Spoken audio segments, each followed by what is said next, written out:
Muy buenos días. Quiero compartir con ustedes algunos fundamentos de los adecuados principios de fijación externa circular.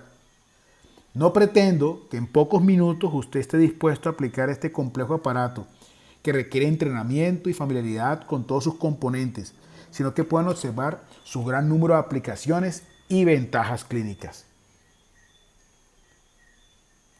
Soy Fausto Díaz Granados, ortopedista traumatólogo de la Universidad del Valle y me dedico al alargamiento y reconstrucción ósea en la Fundación Valle Lilí.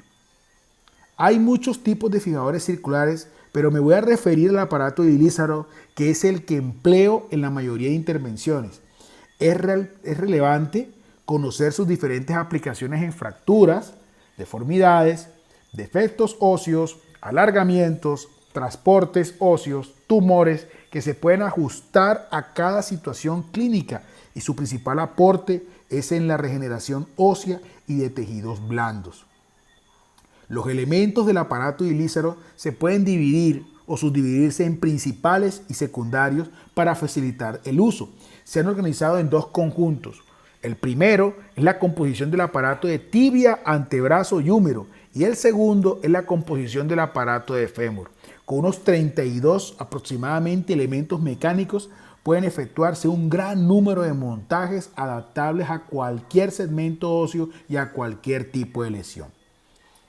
En este caso, se preservan los tejidos blandos, no se compromete la viabilidad del colgajo, en este caso un colgajo sólido, y se ofrece una estabilidad ósea al paciente que le permite el apoyo temprano de la extremidad, una marcha precoz, dinamización, y se inicia la compresión de extracción de cada foco de fractura. Y luego del marco y del desmontaje progresivo del aparato, la filosofía es la estabilización absoluta y dinamización progresiva. Los elementos principales lo componen los elementos estándar utilizados para solidarizar el esqueleto y sus fragmentos al aparato, que son las agujas tranóseas, los semianillos, los arcos y anillos. Los bulones fijan las agujas y tensan las agujas. La mordaza puede ser simple y mordaza desmontable. En los últimos años, el material de los anillos se ha ido cambiando de acero a duraluminio, y el diseño y el modo de unión fue modificado en el modelo diseñado por el profesor Mauricio Catagni y José Carlo Bongiovanni, de Italia y Brasil respectivamente. Los elementos secundarios son las otras partes necesarias para armar el marco de fijación.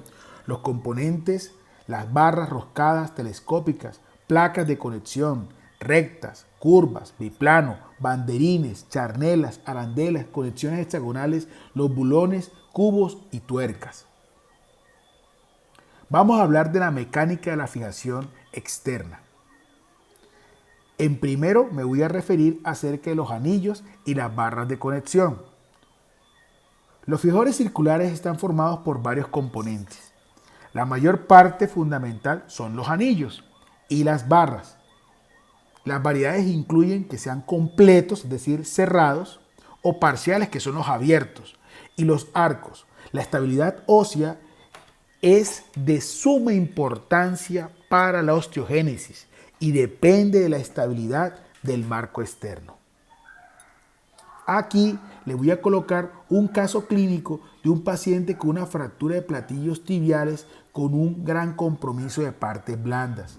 Acá está la tomografía y reconstrucción tridimensional, que muestra que la fractura no es tan benigna como aparentemente se muestra en la radiografía convencional, y que tiene un compromiso interarticular con extensión metadiafisaria.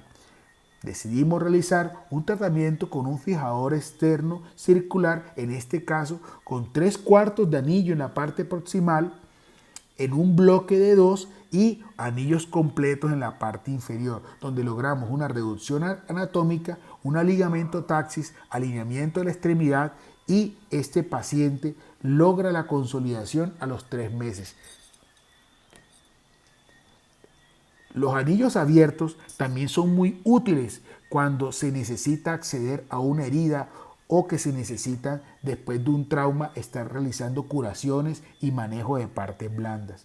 La estabilidad del marco se ve muy afectado por las propiedades del anillo. Los anillos de mayor diámetro son menos estables que los anillos pequeños. Grazer y colaboradores encontraron que la disminución del diámetro del anillo por 2 centímetros de aumenta la rigidez axial del marco en un 70%. Idealmente, se debe escoger el más pequeño diámetro del anillo que encaje la extremidad, es el que debe ser utilizado. Una pauta para tener una idea es que se debe dejar un espacio de 2 centímetros entre la piel y la cara interna del anillo, teniendo en cuenta la posible inflamación de los tejidos blandos. En general, el hueso debe ocupar una posición central en el anillo, pero una posición excéntrica del hueso en el anillo, como se produce alrededor de la tibia proximal, no tiene ningún efecto adverso sobre la estabilidad del anillo. La distancia entre los anillos y el tipo de conexión del anillo usado afectará sí la estabilidad. En este caso, hemos hecho una combinación de un fijador externo circular con las propiedades que dan este marco de fijación externa de duro aluminio desmontable, el cual podemos utilizar como una combinación de circular en la parte distal y como si fuera un monolateral en la parte proximal.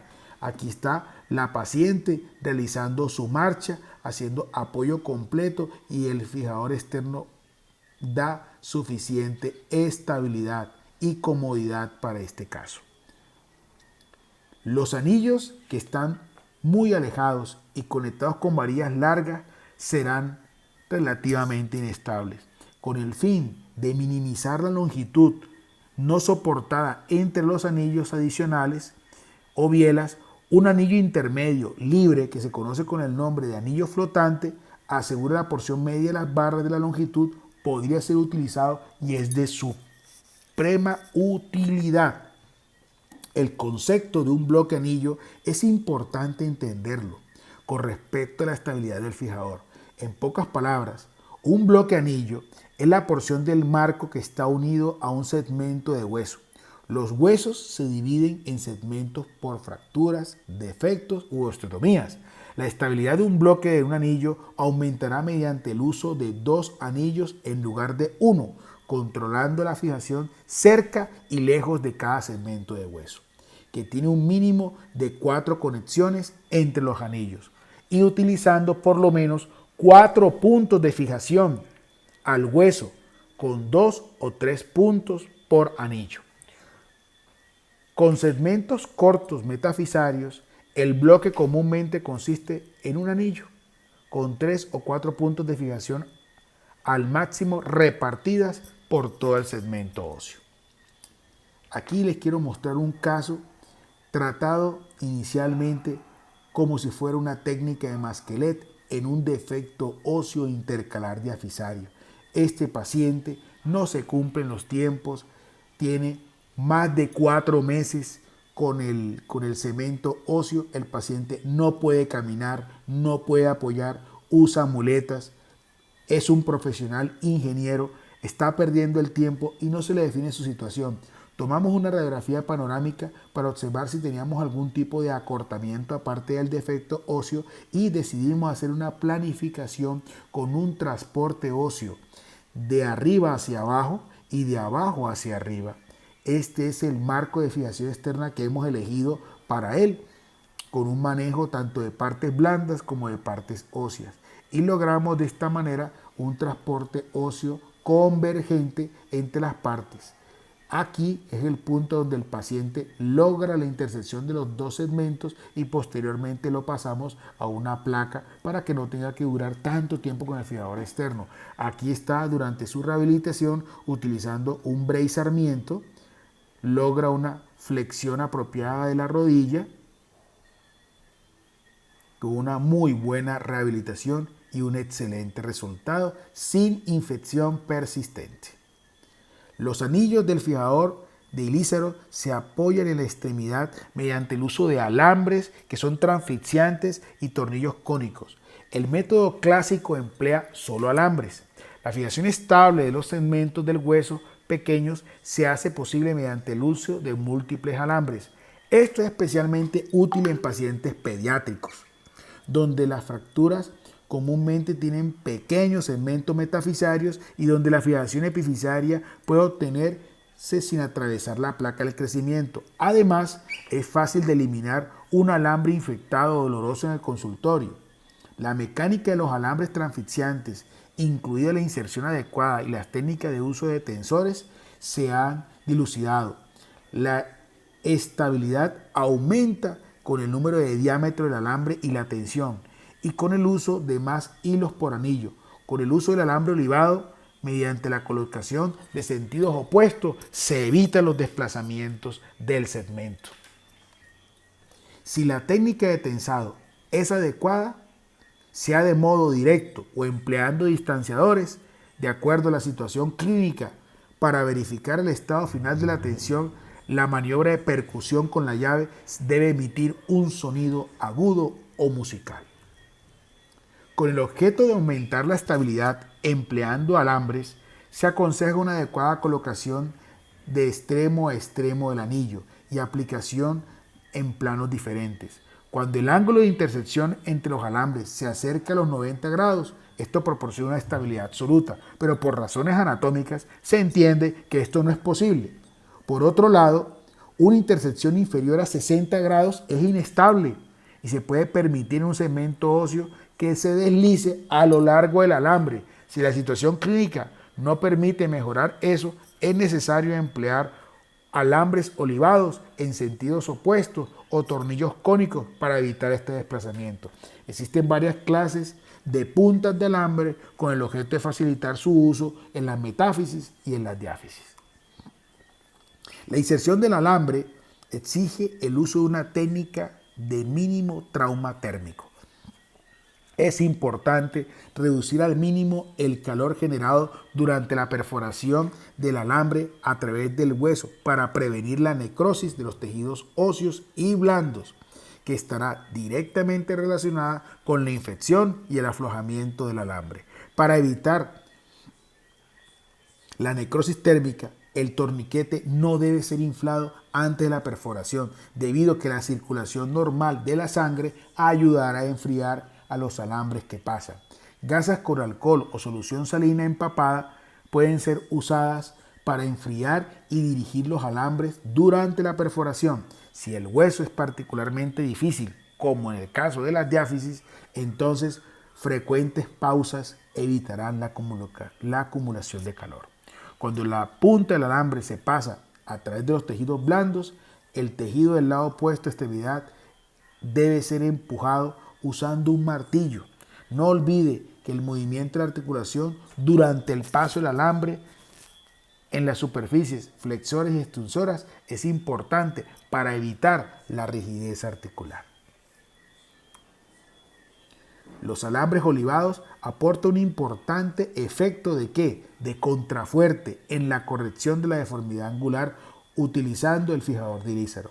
La regla del dedo es una guía para la colocación de los alambres olivados sobre una deformidad. Un posicionamiento adecuado de la oliva aumentará la eficacia del fijador externo. Los alambres olivados se utilizan también para la reducción de ajuste fino de los fragmentos óseos, por ejemplo en algunas fracturas, y proporcionan una compresión oblicua de lado a lado en fracturas o en sitios de pseudoartrosis. La tensión del alambre mejora en gran medida la rigidez de este y la estabilidad del fijador.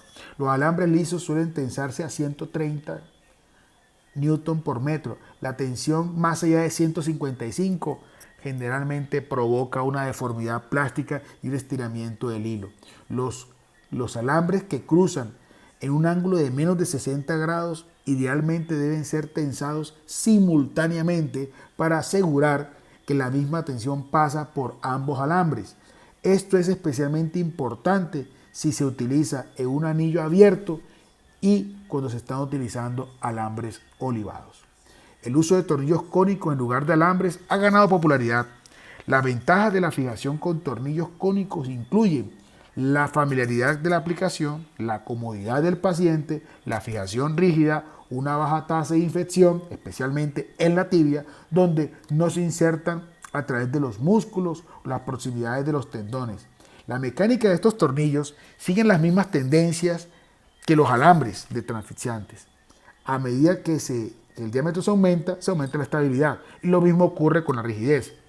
A 90 grados de angulación, la inserción de los tornillos cónicos se logra con un mejor control en múltiples planos.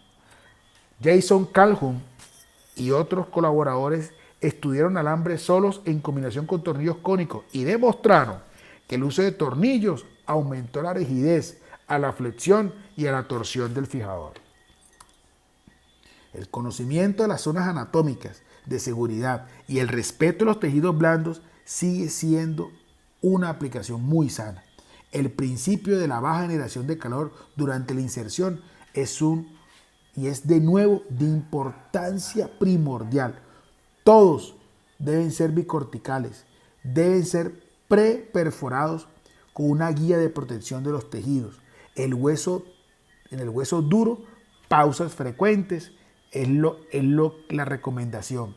Y son prudentes, y por supuesto que las brocas de perforación puede ser necesario limpiarlas antes de pasar a través de la cortical, porque esto también hace que tengan un mayor esfuerzo. Los clavos se insertan generalmente a mano. Más recientemente, el cubrimiento de hidroxiapatita se ha convertido en muy popular, especialmente en el alargamiento de extremidades y en cirugía de corrección de deformidades, donde el fijador externo debe permanecer durante varios meses.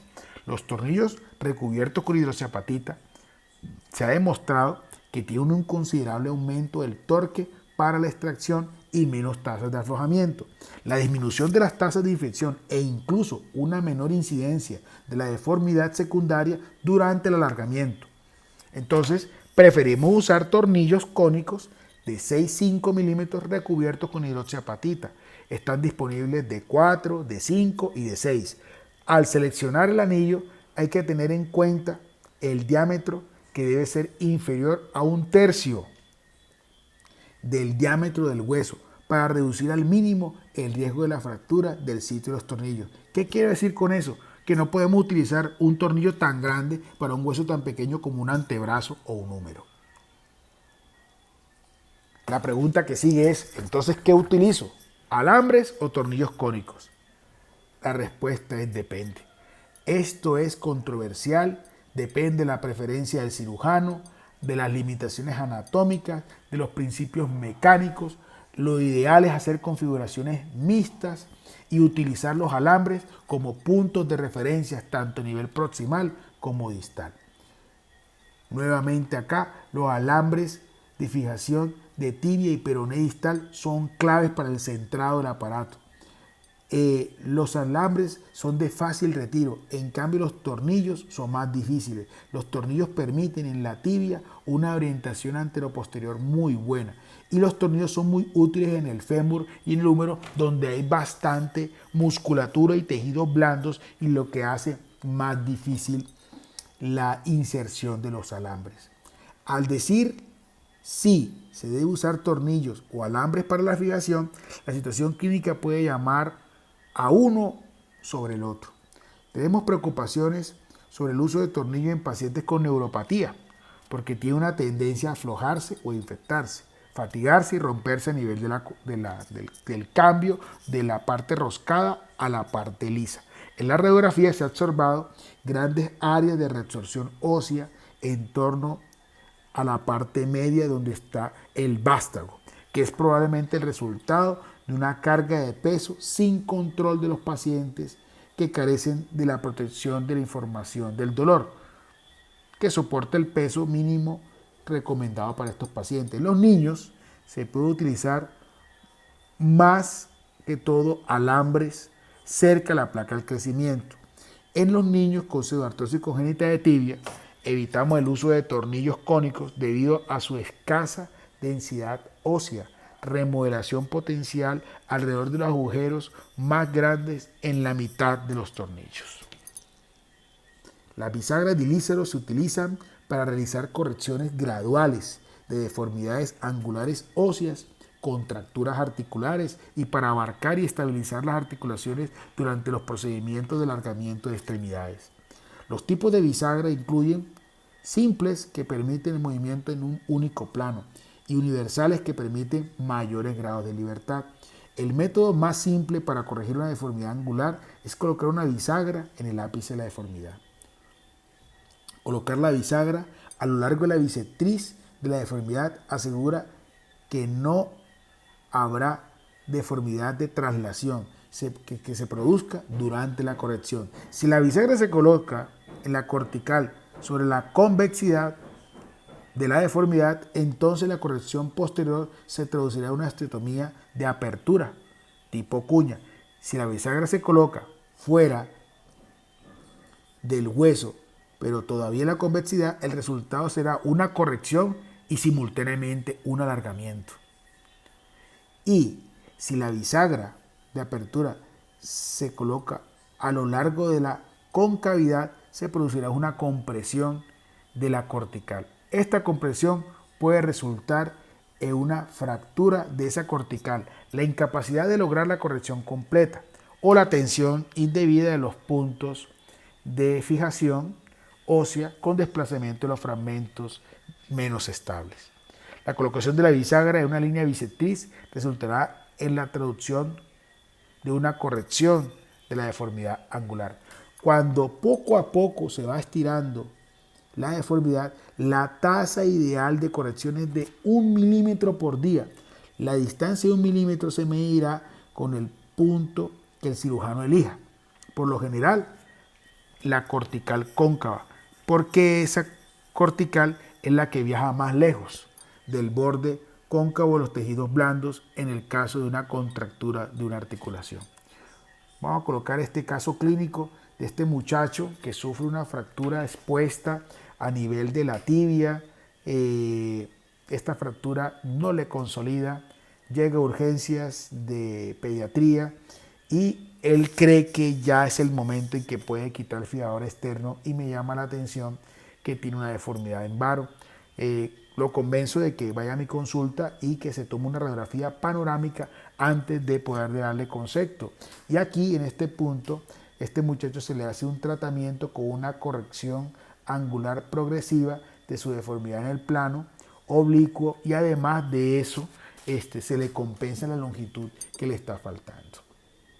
Aquí está el muchacho haciendo su marcha utilizando el fijador externo. Esto es importante que el paciente se rehabilite utilizando su aparato con los debidos cuidados, que haga flexión, extensión, saltos si es preciso, movilidad de su articulación y esto es muy importante para que el paciente logre un regenerado de buena calidad.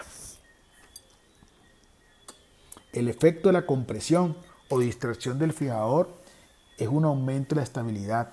La mecánica de esta estabilidad mejorada con atribuibles a un aumento de la tensión del alambre y la rigidez, lo que mejora la rigidez de todo el fijador. Un buen contacto óseo en combinación con la compresión del sitio de la fractura aumenta considerablemente la estabilidad del marco óseo. La carga compartida entre el marco de fijación externa y el hueso y la capacidad de soportar peso es el truco. Durante la fase de la consolidación, la estabilidad puede ser también mejorada. La compresión adicional a través de un sitio de pseudoartrosis es clave para lograr la consolidación y estos fueron los primeros trabajos de Lizaro. La distracción del fijador se aprieta sobre el tejido blando circundante y proporciona una mayor estabilidad. Un fijador externo de alargamiento podría consistir en un simple anillo único por segmento, pero se hacen construcciones más grandes y más estables para que duren más tiempo. Aquí tenemos este caso clínico de este muchacho que tiene una deformidad que aparentemente se ve en valgo, pero si lo analizamos adecuadamente nos damos cuenta de que tiene una deformidad en traslación, un defecto óseo a nivel del peroné, pero sobre todo que tiene una deformidad en rotación interna, lo cual es inaceptable. Unos tejidos blandos justamente donde está el ápice de la deformidad en muy mal estado. Entonces aquí tenemos que echarle mano a un análisis muy juiciosos de la extremidad porque no podemos hacer la osteotomía en el sitio donde queremos. ¿Por qué? Porque están muy mal los tejidos blandos. En este caso utilizamos una regla diferente que se llama la regla número 2. Y aquí en este punto logramos la corrección de la deformidad, adecuado alineamiento, respetando las partes blandas, y este muchacho logra hasta sanar inclusive la úlcera y utiliza su fijador externo apropiadamente.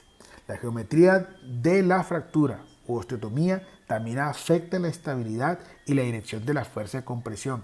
En caso de una fractura conminuta, una fijación estable del hueso es un modo neutro, sin compresión o distracción excesiva, se puede lograr. La distracción excesiva disminuye el contacto del hueso y altera la cicatrización ósea. Y la compresión excesiva da lugar a un acortamiento y a deformidad. Entonces, en el caso de una fractura o una falta de unión de los fragmentos incongruentes u oblicuos, una compresión axial debe ser evitada, ya que dará lugar a ¿qué? Un acortamiento y una mala alineación. Cuando son oblicuas con bordes óseos de lado a lado de compresión, se puede lograr mediante el uso de unos alambres olivados, los cuales le dan el contacto, recuerden lo de los dedos, y por compresión del bloque o anillo perpendiculares al extremo oblicuo del hueso. Ahora, con respecto a utilizar fijadores monolaterales o circulares, ambos métodos tienen complicaciones, ambos tienen ventaja y desventaja. Lo importante es que tenga unas adecuadas imágenes, una historia completa, hacer una buena planificación y que se conozca muy bien cada técnica. Porque o de no, podemos acarrear también este tipo de problemas. Miren, por ejemplo, este paciente. Tengo un paciente que viene con un tratamiento instalado de antes de mi consulta. Esto fue cuando yo estaba en el hospital universitario. Entonces, yo me confío, digo, no, esto está muy bien. Aquí lo que hay que hacer es un poquito de compresión del punto distal para la parte pseudoartrosis y un alargamiento proximal. Eso parecía muy bien, le repasamos la osteotomía a nivel proximal, la extremidad del peroné y listo. ¿Y qué es lo que nos encontramos? Lo que nos encontramos es este desastre. Ni siquiera logró la compresión porque no estaba bien preparado al sitio del docking site y el fijador estaba inestable porque se tuvo una consolidación precoz a nivel del peroné y se produce esta deformidad en traslación. Este paciente lo revisé con un fijador externo de Lizarov para hacer la corrección de todo lo que había ocurrido. Otra, este paciente muy bien tratado con este fijador externo circular, pero este paciente tiene un problema gravísimo y es que tiene una pierna muy gruesa, lo cual no es muy frecuente en hombres. Entonces, ¿qué pasa? Que este paciente, cuando llegó, ya le estaba tallando el fijador externo, que ahí se ve la sombra de tejidos blandos, donde tallan incluso en la radiografía y en la fotografía clínica. Este paciente me tocó pasarle un fijador externo monolateral. Entonces, como ustedes se darán cuenta, uno se ajusta a la situación clínica de cada paciente. Aquí nada es absoluto. Entonces, aquí se puede hacer este caso, se le hizo la corrección de esta manera a este paciente, el cual ha sido un caso muy difícil porque para lograr la parte de la consolidación distal ha sido también difícil por su obesidad. Este caso, un caso clínico en una región del occidente del país, en el cual se ha hecho este tratamiento con este fijador externo híbrido, tiene anillo distal y riel a nivel proximal, pero se le agotó antes de poder lograr llegar al punto al docking site. Entonces, este paciente también tocó revisarlo. Es decir, lo que tenemos que utilizar son bien unas herramientas. Conclusiones: hacer la regla de los 2 centímetros separados de la piel al anillo, 2 anillos por segmento óseo, 2 puntos de fijación por cada anillo y la fijación de los 2 extremos. La otra parte es los alambres, idealmente de 1.8 para el caso de los adultos, liso o olivado, depende de la situación clínica. Los tornillos cónicos 6.5, preferiblemente hidroxiapatita cuando se traten de cirugía reconstructiva. Los alambres, preferirlos en las metáfisis. Y los tornillos cónicos, preferirlos en la diáfisis, que son más cómodos para nuestros pacientes. Importante, este cuadro del método de incrementar la estabilidad. Cuando el anillo se disminuye de diámetro, aumenta la estabilidad. Cuando la distancia entre el anillo y la piel se respeta, que no pase los 2 centímetros, se aumenta la estabilidad. Cuando se asegura tanto el extremo proximal como distal, se aumenta la estabilidad. Y cuando necesitamos un anillo flotante, también aumentamos la estabilidad. Con respecto a las barras de conexión, se incrementa con el número de conexiones, se incrementa la rigidez de las conexiones con el uso de barras telescopadas. Los alambres, importante, el diámetro, la tensión, el número de alambres. En el caso de las diáfisis, evitarlos y utilizar más bien en las metáfisis. Y los alambres olivados cuando necesitamos una estabilidad y sea un ataque de angulación de menos de 60 grados. Los tornillos cónicos, ojo con el diámetro, con el número de tornillos, con la cobertura de hidroxiapatita y la técnica del ángulo de cruce. Ya saben, si tienen más de 60 grados, mejor. Si es de menos de 60, tenga cuidado porque se puede mover el cemento. Y con respecto al hueso, la fijación de ambas corticales es clave para que un tornillo quede bien puesto. La aplicación de compresión y distracción y evitar una técnica que produzca una necrosis ósea. Ya hay que ser muy respetuosos con el hueso. Por último, este mensaje que les dejo, que es que el método de Ilizarov ha contribuido en gran medida a los campos del trauma, alargamiento, reconstrucción de extremidades y corrección de deformidades. Pero es un método que requiere un largo periodo de entrenamiento, de preparación para múltiples complicaciones. Es necesario ser cuidadoso en el planeamiento preoperatorio al escoger el paciente y el tipo de problema, y sobre todo requiere de un seguimiento cercano.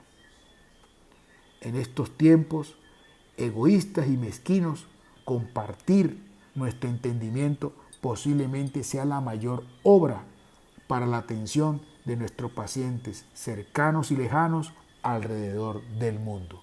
Muchas gracias.